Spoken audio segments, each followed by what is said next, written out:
चीन अपनी प्रॉक्सी पाकिस्तान से इंडिया के साथ लड़ रहा है। चीन के साथ जी ये तिजारत भी बंद, वीजे भी बंद। चीन ने ये कर दिया, चीन को हम ये करके दिखाएंगे, चीन ने हमारे साथ दुश्मनी की। और अब चीन की ही गोद में बैठने के लिए मोदी तैयार है। जी हां, पर चीन इतना पागल नहीं।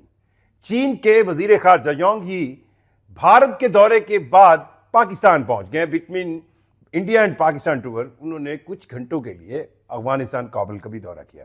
पहले हमें यह सोचने की जरूरत है कि आखिर ऐसा क्या हुआ कि मई की जंग के एग्जैक्ट 100 दिनों बाद चीन की तरफ भारत और स्पेशली मोदी सरकार यू टर्न लेने पर तैयार हुई है। तो इसमें आपको या मुझे हैरान होने की जरूरत नहीं।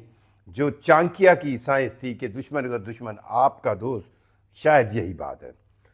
भारत के लिए पिछले 25 साल का अमेरिकी रोमांस अब कुछ समझ में आया होगा, क्योंकि वो इस अमेरिकी रोमांस में हैरानकुन तौर पर मई की जंग के बाद बदलते हुए रवैये, टैरिफ की जंग और ट्रंप की खुद लीड करती हुई एंटी इंडिया स्टेटमेंट्स ने भारत की आंखें खोल दी। और अब उसे याद आया कि हमें चीन के साथ दोस्ती करनी चाहिए, और इसलिए 31 अगस्त को मोदी खुद चीन जाएंगे और बीजिंग के अंदर वो चीनी सदर से भी मुलाकात करेंगे। अब इसकी राह को हमवार करने के लिए चीनी वजीर खारजा यांग यी दिल्ली के दौरे पर आए और जयशंकर समेत अजीत दोवल, वही अजीत दोवल जो गलवान वैली में होने वाली हालिया चीन इंडिया चप्पलेस और उसके बाद 20 इंडियन फौजियों की हलाकत, जिनको किसी गोली से नहीं मारा गया था बल्कि चीनी फौज ने, people liberation army of China ने उनको डंडे मार मार कर मारा था।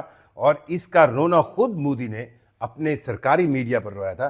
उसका भूल कर अजीत दोवल अब माजी की यादें भुलवाना चाहते हैं। यांग यी का ये दौरा क्यों इतना ज्यादा हाईली कहें, इस यांग यी की मेहमान नवाजी में आखिर इंडिया इतना बिस्ता क्यों चला जा रहा है? तो कहानी सिंपल है, क्योंकि अमेरिका बहादुर ने पिछले 25 साल की मोहब्बत में इंडिया को पता चल गया कि अमेरिका से मोहब्बत कितनी करनी चाहिए और कितनी नहीं करनी चाहिए। बहरहाल, एक तरफ तो चीन के इंडिया के साथ अपने इक्तिसादी कहें ना बिजनेस इकोनॉमिक इंटरेस्ट जरूर हैं, और अगर मेरे पास जो फिगर हैं, पिछले साल चीन और इंडिया के दरमियान 138 अरब डॉलर 138 बिलियन डॉलर्स की ट्रेड हुई है, जिसका 80% या 80% से भी ज्यादा हिस्सा चीन की तरफ है, क्योंकि इस 138 अरब डॉलर में से 120 बिलियन डॉलर जो है वो चीन की तरफ से एक्सपोर्ट्स इंडिया को की गई थी। सो चीन को इंडिया की सबसे बड़ी मार्केट मैसर होगी, जिसमें बहुत सी ऐसी चीजें हैं जो चीन बासानी दुनिया की सबसे बड़ी मार्केट में बेचना चाहेगा। दूसरी तरफ इंडिया को भी अब ये नजर आ रहा है कि इस खित्ते के अंदर अगर उसे अपना कोई ना कोई धौंस या एक अपनी वुकत रखनी है तो उसे चीन के साथ ताल्लुकात ठीक करना होंगे। अब ये क्या बहुत बड़ा यू टर्न है या नहीं है? मेरे ख्याल में बहुत बड़ा मोदी सरकार की तरफ से ये यू टर्न है, क्योंकि अगर आप मोदी या उसके गोदी लिए हुए मीडिया की सिर्फ पिछले एक माह की रिकॉर्डिंग देख लें तो आपको नजर आएगा कि पाकिस्तान के साथ होने वाली मई की जंग के बाद उन्होंने उस जंग के दौरान भी और बाद भी चीन को कितने आड़े हाथों लिया। सिर्फ मीडिया की हद तक नहीं, इंडिया के chief of joint staff committee और इंडियन फौज के सरबराह ने भी चाइना को मई की जंग में पाकिस्तान के लिए सबसे ज्यादा मददगार करार दिया। और उनका यही कहना है कि पिछले 5 सालों के अंदर पाकिस्तान को मिलने वाले मिलिट्री हार्डवेयर का 81%, 81% of military hardware is coming from China. So इस पूरे इतने लेवल पर मौजूद चाइना के खिलाफ statements, even chief of joint staff committee ने यहां तक कहा था कि चाइना, इंडिया और बांग्लादेश मिलकर इंडिया के लिए एक कहे ना एक मुश्किल बनाएंगे, और पाकिस्तान, चाइना, बांग्लादेश का एक सिक्योरिटी पॉइंट ऑफ व्यू से एक अलायंस इंडिया के लिए बहुत खतरनाक है। बहरहाल, चीन के वजीर खारजा 2 दिन के दौरे पर इंडिया में रहे।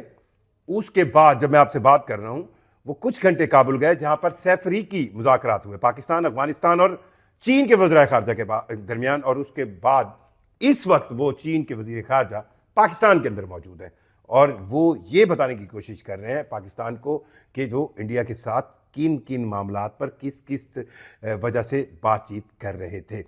समझाने की बात यह है इसमें कि ये पहली बार नहीं हुआ। 1962 में गुलवान वैली के ही इश्यू पर चीन और इंडिया के दरमियान होने वाली जंग में इंडिया को बड़ी बदतरीन शिकस्त हुई थी, और उस शिकस्त के बाद से इस 60 सालों में चीन और इंडिया के दरमियान ट्रस्ट सबसे बड़ा एलिमेंट था, जो हमेशा कम से कम रहा है। लाइन ऑफ एक्चुअल कंट्रोल के नाम से चीन और इंडिया के दरमियान मौजूद बॉर्डर की कई मसाइल हैं जो हल तलब है, लेकिन चीन की पाकिस्तान के साथ दोस्ती एक तसलसल के साथ जारी है, जिसमें ना तो अमेरिका के साथ पाकिस्तान के ताल्लुकात कभी कोई दरार डाल सके, और ना ही पाकिस्तान के मगरबी दुनिया के साथ होने वाले उन कहें सीटो सेंटो जैसे मुआहदे भी चीन के साथ दोस्ती को कुछ नुकसान नहीं पहुंचा सके, जब दुनिया सर्द जंग की सांस में एक तरफ कम्युनिस्ट और एक तरफ कैपिटलिस्ट ब्लॉक में तकसीम थी। और नो डाउट सबको पता है चीन एक कम्युनिस्ट स्टेट है। सो पाकिस्तान और चीन के ताल्लुकात इन तमाम तर मामला से बरातर है, और इसी कड़ी को मद्देनजर रखते हुए चीनी वजीर खारजा यांग जी जो है अपने इंडिया के दौरे के बाद पाकिस्तान लौटे हैं। क्या इंडिया और चाइना के दरमियान रवाबित अच्छे होंगे? होने चाहिए, मैं तो इस हक में हूँ। और ये भी बताया जा रहा है कि इंडिया की हुकूमत की तरफ से इंडियन एयरलाइंस को ये ताकीद की गई है कि वो हाई अलर्ट के तौर पर तैयारियां करें कि इंडिया और चाइना के दरमियान डायरेक्ट फ्लाइट शुरू की जाए, क्योंकि पिछले 5 सालों से ये डायरेक्ट फ्लाइट्स जो है वो इंडिया और चीन के दरमियान बंद थी। इसके अलावा जो आप कहें टिकटॉक भी बंद है, तकरीबन 20 चाइनीज़ ऐसी एप्लीकेशंस हैं जिनको बंद किया गया है। चीन का जो स्टेट मीडिया है उसको इंडिया के अंदर बैन किया गया है। इसी तरह चीन की जो टूरिस्ट वीज़े हैं वो बंद किए हुए हैं, अब ये भी खोलना होगा। और दीगर मामलात हैं जिन पर सोचा ये जा रहा है, समझ यही बात आ रही है कि 31 अगस्त तक जो है वो बहुत डेवलपमेंट होगी, और इंडिया चीन की तरफ माइल होने की कोशिश कर रहा है। लेकिन उसको ये बात जहन में इंडिया को रखनी होगी कि उनके चीन के साथ जितने भी ताल्लुकात हों, पाकिस्तान चीन के दरमियान मौजूद स्ट्रैटेजिक पार्टनरशिप किसी तौर पर भी कम नहीं हो सकती, क्योंकि इस तरह के मामलात बहुत हद तक आए। एक वक्त था कि जब पाकिस्तान अमेरिका का सबसे बड़ा अलाइड था और मगरबी दुनिया पाकिस्तान को अपना सबसे बड़ा इत्यादी मानती थी इस खित्ते में, लेकिन उस वक्त भी पाकिस्तान ने चीन का साथ नहीं छोड़ा और एक ब्रिज के तौर पर किरदार अदा किया था चीन और मगरबी दुनिया के दरमियान। सो आज भी यही मैसेज देने के लिए चीन के वजीर खारजा यांग जी इंडिया के दौरे के फौरन बाद पाकिस्तान पहुंच गए। बहरहाल एक तरफ ये मोदी का सबसे बड़ा यू टर्न है, इस यू टर्न के फ़वायद होंगे, नुकसान होंगे, नहीं फ़वायद होंगे, लेकिन कम अज़ कम मेरा ख्याल है कि मोदी और उसकी इंतज़ामिया को ये बात तो पता चल गई है कि इस खित्ते में अगर वो अपने हमसायों के साथ ताल्लुकात बशमूल पाकिस्तान ठीक रखेंगे तो उनकी वैल्यू रहेगी। और अगर उन्हें ये लगता है कि अमेरिका बहादुर के कंधे थपाने से वो इस खित्ते के चौधरी बन जाएंगे, तो हाल इस वक्त उनका ये है कि पूरे खित्ते में एक भी मुल्क ऐसा नहीं जो भारत को किसी तौर भी उसकी तरफ जाना पसंद करता हो। अपनी राय से ज़रूर हमें आगाह कीजिएगा। शुक्रिया।